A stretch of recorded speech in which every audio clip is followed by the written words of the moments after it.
Hello again, it's TryHard and I'm finally back at you guys with some Diablo 3 Reaper of Souls content. The first guide I'll be covering will be the Jade Witch Doctor. Reason being is I'm absolutely loving this spec now. It's really fun in Greater Rifts. So yeah, we're going to talk about the spec itself, exactly what talents you want to go for, which skills. We're going to go over gearing, what items you want, and possible other solutions for when you cannot find said item. And we're going to go over the strengths and weaknesses of the build, as there's quite a few strengths, but unfortunately there's a few very frustrating weaknesses, which we'll go over in a bit. So yeah, guys, let's get logged in and have a look. Alright, guys, so let's get straight in. Just as a little side note, if you're new to Witch Doctors, you don't really know much about the build, it does focus around the Jade Harvester set with Quetzalcoatl, if that's how you pronounce it. Quetzalcoatl? I don't know. If you guys know, let me know. But anyways, it does revolve around these two items. This one not as necessary as this. This is absolutely necessary. This just makes it... It's pretty much necessary, but you can play without it, I suppose. So if you don't have those items, definitely start farming them, because it is absolutely necessary for the build. So yeah, let's get started straight in with the skills.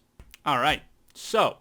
Not your Paragon points, your skills. The absolute necessary skills here are Haunt, Locust Swarm, Soul Harvest, along with a few others, but that's the bread and butter of the build. I mean, your Soul Harvest is consuming your dots, dealing the overall damage of them, so Haunt and Locust Swarm are the obvious choices.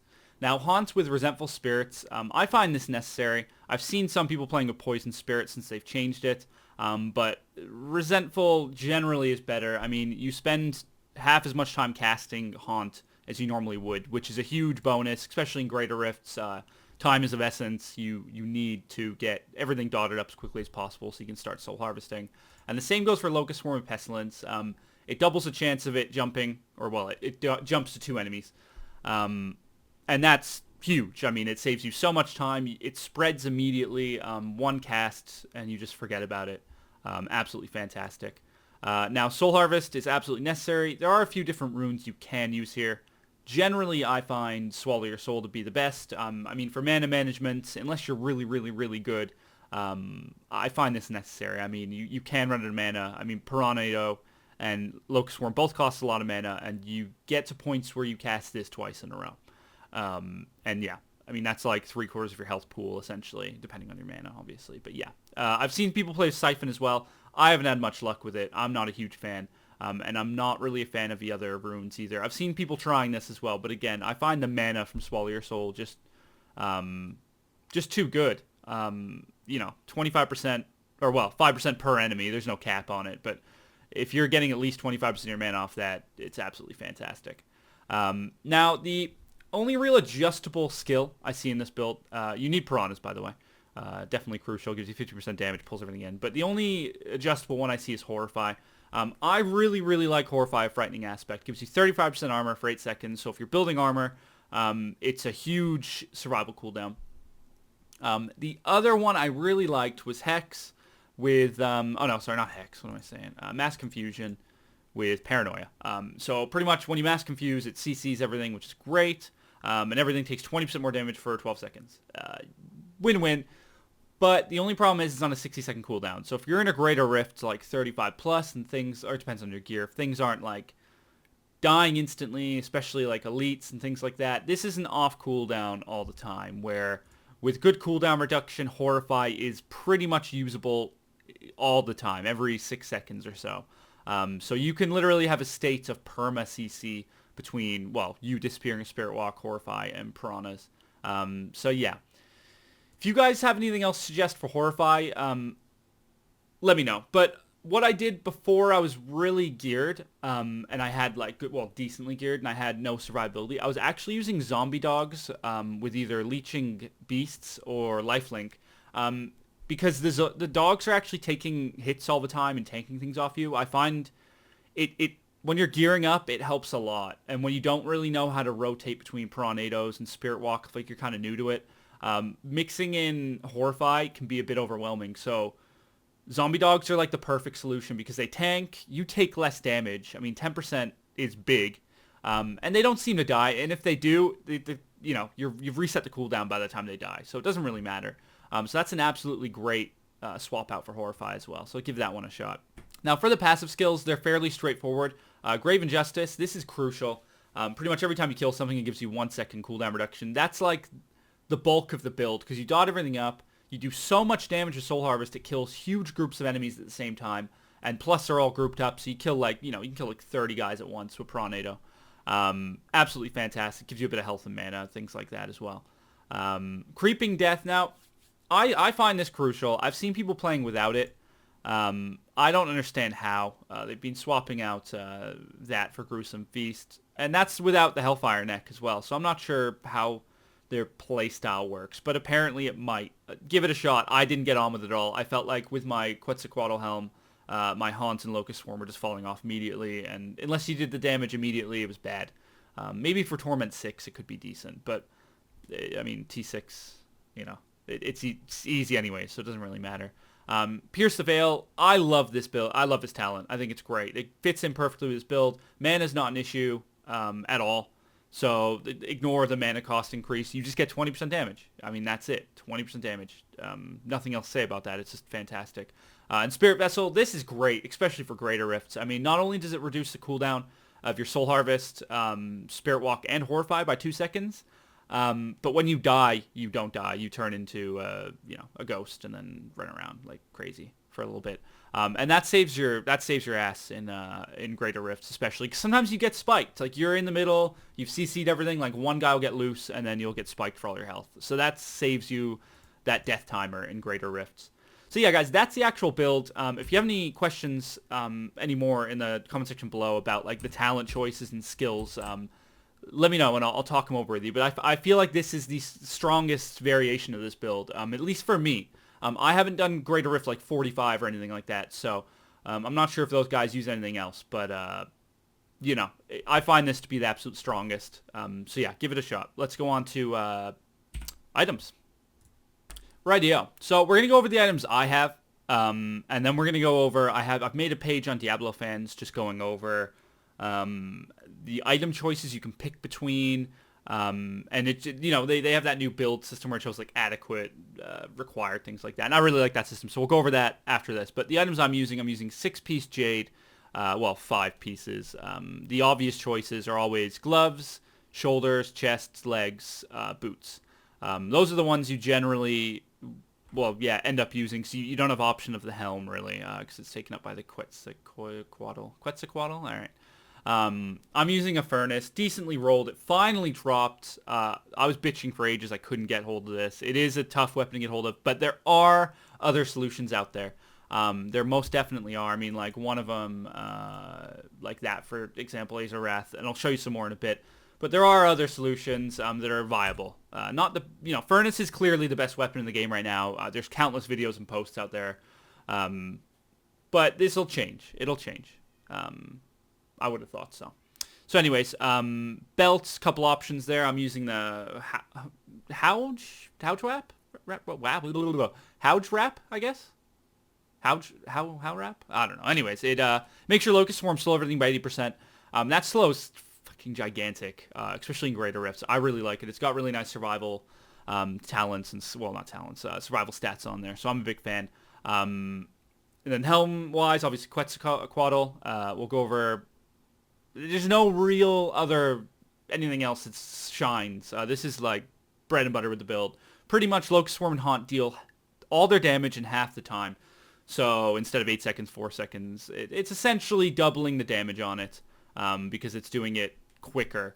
So yeah, absolutely fantastic. I'm a huge fan. You can't really go wrong with it. And then with the gem socket, you want to try to get a socket in there for cooldown reduction. We'll go over the stats in a sec, though. Neck, there's no real guaranteed neck you should get. I ended up getting a Traveler's Pledge with decent roll. I mean, it rolled reduced damage from range attacks, physical resist, and high stats with the socket. So I'm not complaining with that. Paired up with that, I'm using the Compass Rose. Now, I cannot get a Stone of Jordan to drop. I can't. I've had a few Unities, but this is working out to be better damage overall, because I get that extra 50% crit. The survivability is great. I got 209 physical resistance on there. But that's like the beauty of the gearing now, that you can get alternatives if you roll lucky. I mean, this isn't the best. It doesn't have crit on it. But it's still really, really good. I'm a fan. And then the Royal Ring of Grandeur, this is absolutely necessary. Absolutely. I found the cooldown reduction is better for my build than the actual crit on it. So my crit's a bit low, but cooldown reduction is thriving off of that. So I'm really happy. Now my bracers, the bracers you want to use are strong arm bracers. That's how it is. You want to use those bracers. I can't get any to drop again, so I've got a decent pair of Reaper's Wraps with cold damage on them. Alright guys, so like I said, I made a little build over here on Diablo Fans. It's kind of incomplete because I haven't done a written comment yet. I possibly will next week. But anyways, I'll copy the link into the comment section below, so just have a look down there. It just goes over the skills, the passives you want to use, things like that, which are already in the video, but it's nice to see them written once in a while. So yeah, why we're here is just to look at some of the alternatives. So the items which are staying the same no matter what are essentially the head, shoulders, torso, hands, feet, legs. Those are all pretty set in stone. And that's because you need the Jade Harvester set and the Quetzalcoatl helm or whatever it's called. Anyways, the amulet slot. Now, there's no real set in stone amulet. There is no best amulet. At least I don't think so. I mean, if you look on Diablo Progress, you can see there's a mixture of people using different necks. The ones I like, the S of Johann. This is a really nice neck because it definitely rolls cooldown on skills, but it only rolls 3 magic properties, so you could lose out on intellect for the sake of like cold damage, critical hit damage, or crit chance, things like that. So that's kind of its weak point, but it has that chance on hit to pull enemies in. Now this is fantastic. It pulls everything in, so you can in one big clump, so you can just actually just blow it all up at the same time. But it also pulls things towards you, and then you can prawn NATO and just make everything clumped up even more so. Now, the key thing about this neck is actually it's not the best on you. It's actually really, really good on your follower. I have it on my follower, and it pulls everything in into one big clump on your follower. It's fantastic and slows them. It screws you over occasionally because, you've set up like a big clump of guys and it pulls half of them away. But it saves your ass more than it screws you, most definitely. Anyways, the next item is the Flavor of Time, which is very similar to the S of Johann, but the only difference is it definitely rolls cooldown reduction, which you want, but it also gets movement speed and 4 magic properties instead of just 3. So that's absolutely amazing.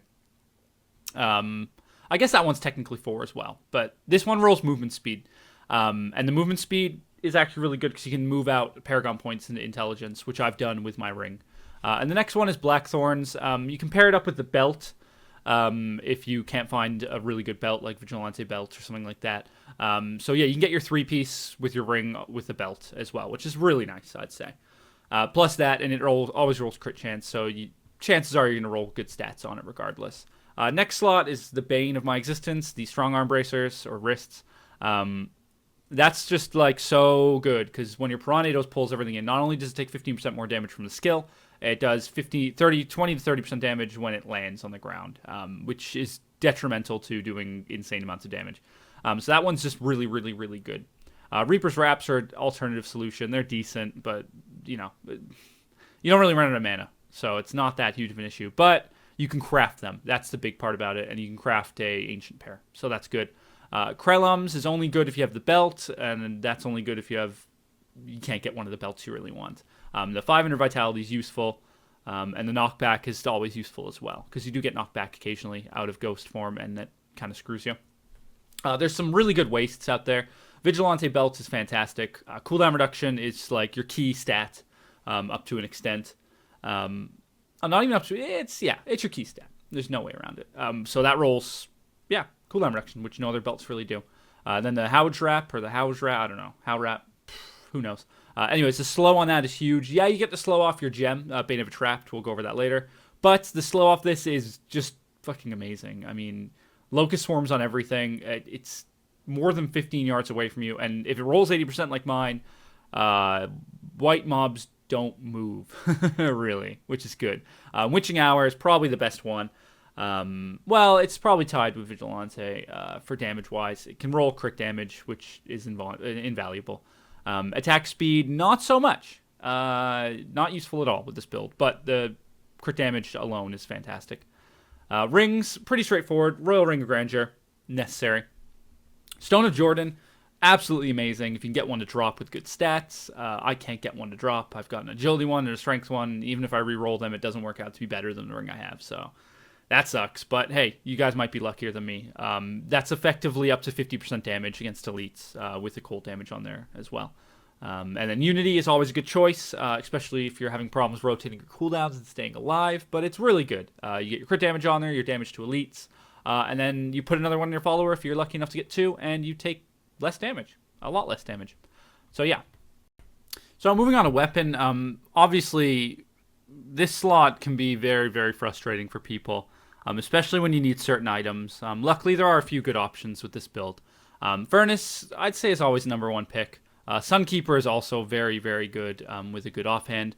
But yeah, I'd say Furnace is probably the strongest one here. I mean, the 50% elite damage is just too good to turn down. Even 40% lowest roll is fantastic. And if you're lucky enough to get an Ancient, Jesus Christ, help us all, because you're going to be owning everything. Sunkeeper, like I said, really good. It's actually got elite damage on it for a one-hander. Again, you can roll really good stats. Ancient, really, really good. And I'll show you the offhands in a sec. Wrath of a Bone King, also very, very, very, very, very good substitute. Does 25 to 30% more cool damage, which is the main core of your abilities. So not as good as the Furnace, but good. I think if they nerf Furnace, that'll be second runner-up. And then in-game, I showed you guys the other one, which is Cold Wrath, I think it was, or whatever it's called. But yeah, that's the one with 20% damage as the cold damage is the one-hander. But I find Sunkeeper better overall because it goes up to 30%. And yeah, it's all damage, which is really, really good. So yeah, I mean, before I was using the Furnace and I didn't have Wrath of a Bone King, I was using the Grandfather because it had life percentage on it. It was good for survivability, so getting through Torment 4 through 6 was fine with that. Generally, two-handers are good. Just get high damage on them, and you're good to go. Weapon damage feels like it's everything with this build, so yeah. But these are the 3 main weapons you want to go for. Furnace being the absolutely best, I'd say. Sunkeeper, runner-up, if not close to the Furnace. Offhands, obviously, if you're using Sunkeeper, something like that. Think of a Deep is always a good one. It increases your pickup radius by 20 yards, and that goes in direct, pairs up synergy with Graven Justice. Not that you're always 40 yards away from things when it dies, but you can be. Other than that, it rolls crit damage, which is always good. MP5 is never bad, and the max mana is reasonable as well. And then the Eucapian Serpent, however you pronounce it, I'm not very good at pronunciation, is very good because if you want to build the builds with zombie dogs, like I said, it redirects 30% damage plus the 10% off of talent, so anywhere from 35 to 40%. With the Unity, I couldn't see really dying to anything, so that's definitely an alternative as well. We're going to move on to gems. So yeah, the 3 you want to use: Bane of Powerful, Bane of Trapped, and Gem of Infectious Toxin. All of these are really good. Bane of Powerful, 20% damage for 30 plus seconds, plus 15% elite damage. Effectively 35% damage against elites after you've killed another pack of elites, which is fantastic. Bane of a Trapped, really, really good. 15% extra damage plus, obviously, per level up on everything. I dropped crit damage on my ring, lost 8% sheet damage, but I picked up 23% damage off that. And then it gives an aura, which is 30% slow. Combined with my belt with the wrap, I'm always doing that extra damage, no matter how far away I am from them, which is great. And then Gem of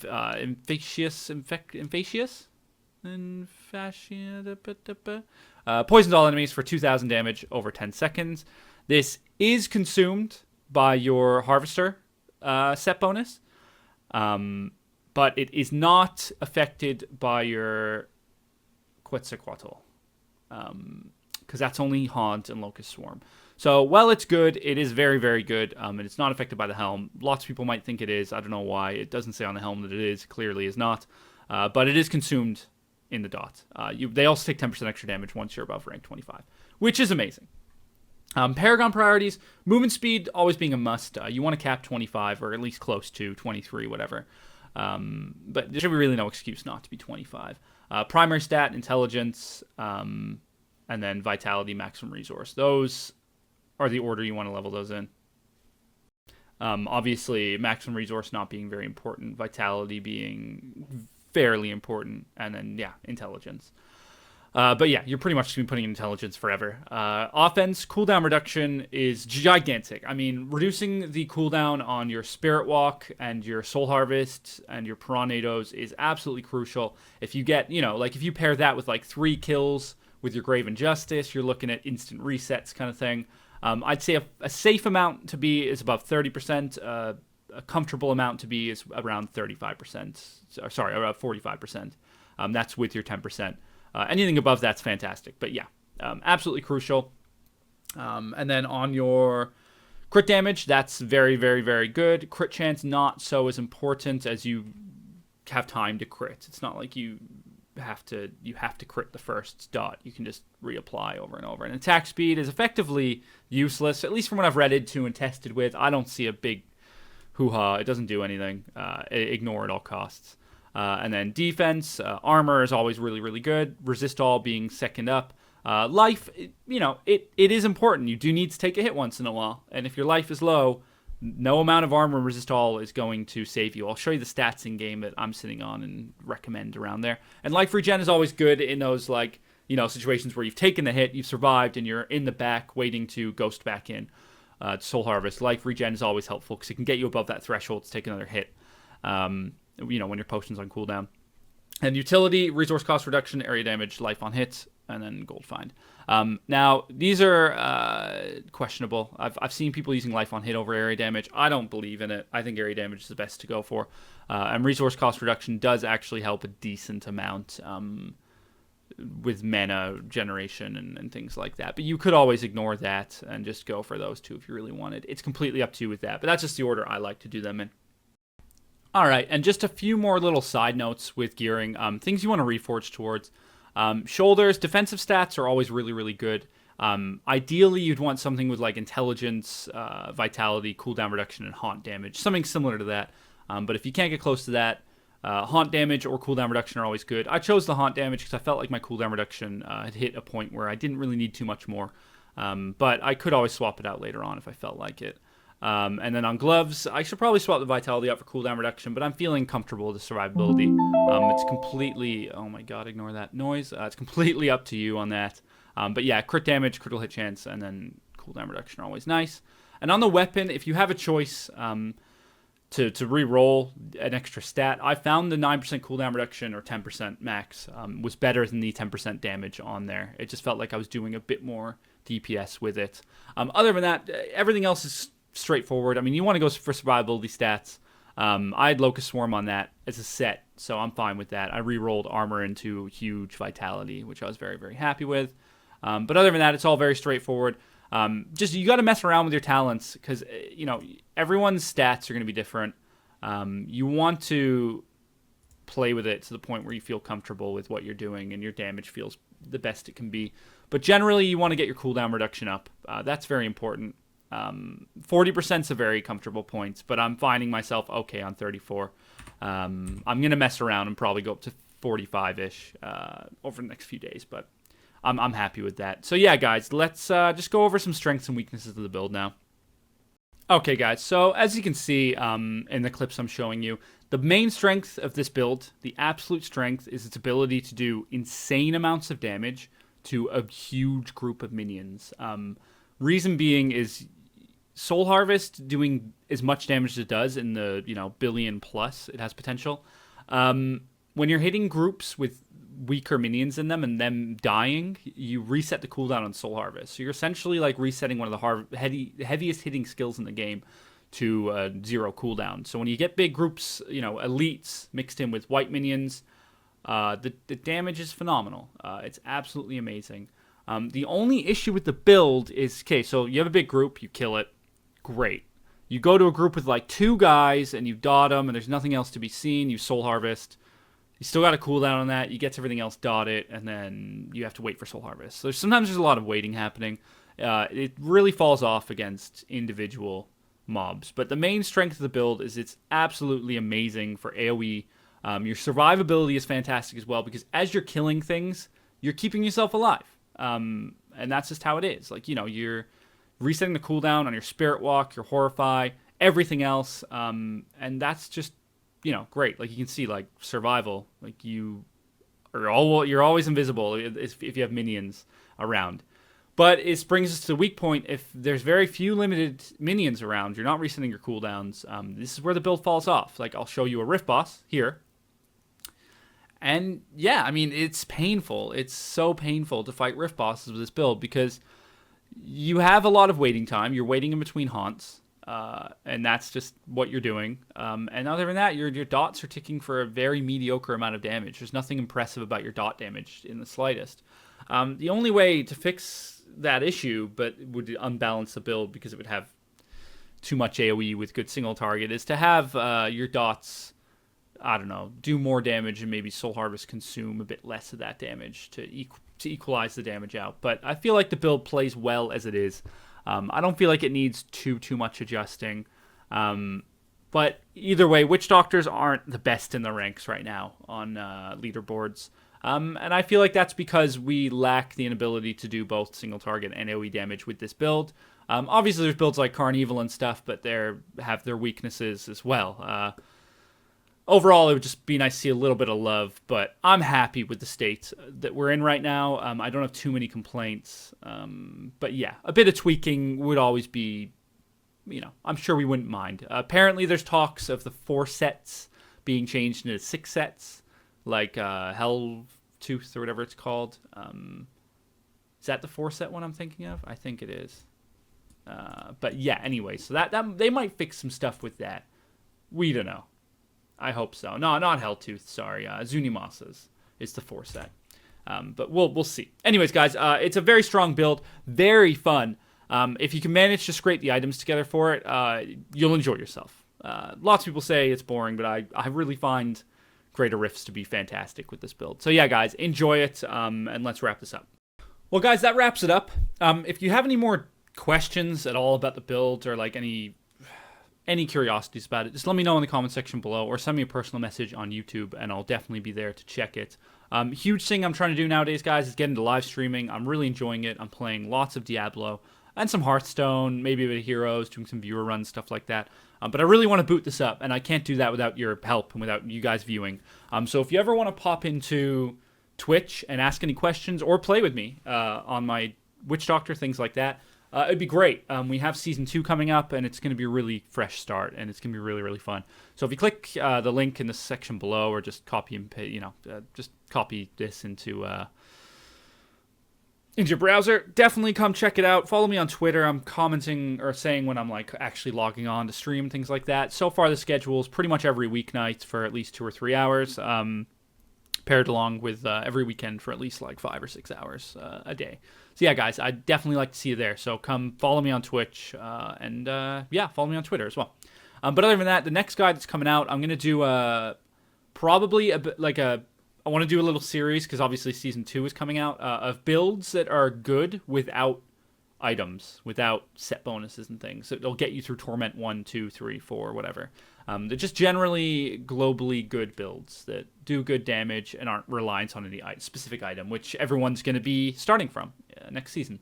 So it'll definitely be helpful. Followed by that, I just want to go over general tips on starting a new season as well. So that's going to be a video which should be out with you next weekend.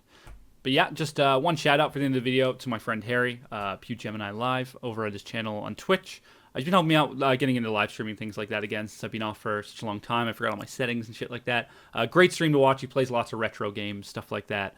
Definitely a lot of variety, opposed from my Blizzard fanboyness. So if you guys want to check that out, definitely feel free. There's link in the comment section below. So yeah, guys, that's about it. We'll see you probably next Sunday with another video. So thanks a lot, and have fun on your Witch Doctors.